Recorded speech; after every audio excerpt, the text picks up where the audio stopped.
많은 사람들이 이렇게 말합니다. 장기 투자는 너무 느리다고요. 하루, 한 달, 심지어 1년이 지나도 눈에 띄는 변화가 없으니까요.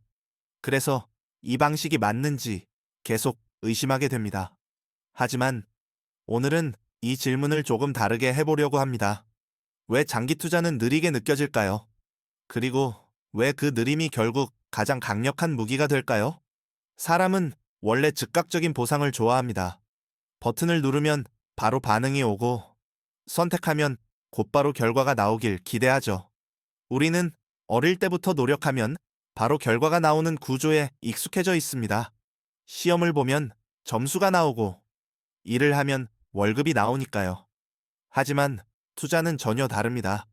오늘의 선택이 내일이 아니라 몇 년 뒤에야 결과로 나타납니다. 이 시간의 간극 때문에 사람들은 불안해지고 이 방식이 틀린 건 아닐까 스스로를 의심하게 됩니다. 중요한 건 이건 의지의 문제가 아니라 인간의 본능에 가까운 반응이라는 겁니다.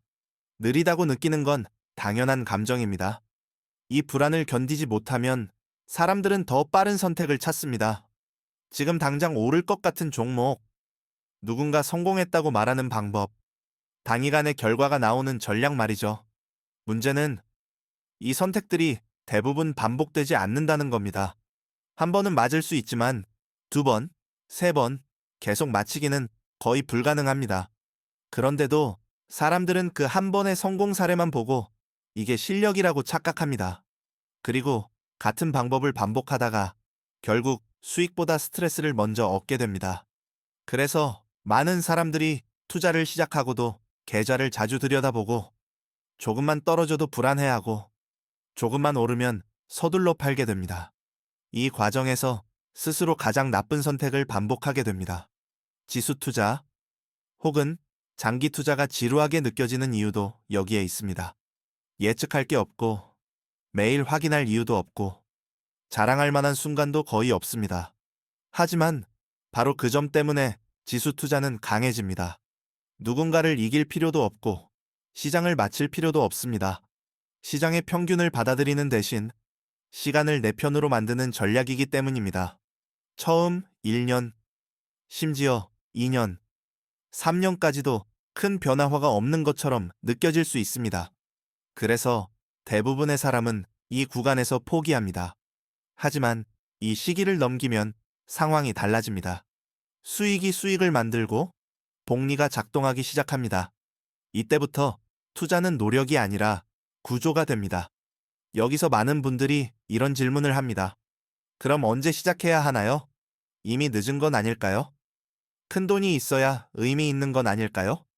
이 질문들의 공통점은 완벽한 시점을 찾고 있다는 겁니다. 하지만 투자는 완벽한 시작보다 지속 가능한 선택이 훨씬 더 중요합니다. 오늘 시작하든 1년 뒤에 시작하든 결과의 차이는 시작 시점이 아니라 얼마나 오래 버텼느냐에서 나옵니다. 그래서 장기 투자를 하기로 했다면 지켜야 할 기준은 사실 많지 않습니다. 첫째, 자주 바꾸지 않는 것. 둘째, 다른 사람과 비교하지 않는 것. 셋째, 시장을 예측하려 하지 않는 것. 이 세 가지만 지켜도 대부분의 실수를 피할 수 있습니다. 투자는 무언가를 더 하는 게임이 아니라 쓸데없는 걸 덜 하는 게임입니다. 장기 투자는 빠르게 부자가 되는 방법은 아닙니다. 하지만 조용히 실패하지 않는 방법입니다. 느리게 가는 것처럼 보이지만 결국 가장 멀리 가는 방식입니다. 이 영상이 당장 어떤 결정을 내리게 만들지는 몰라도 적어도 하나의 기준은 남겨주길 바랍니다. 다음 영상에서는 이 기준을 바탕으로 제가 실제로 투자를 어떻게 단순화하고 있는지, 그리고 왜 그 방식을 계속 유지하고 있는지 좀 더 구체적으로 이야기해 보겠습니다.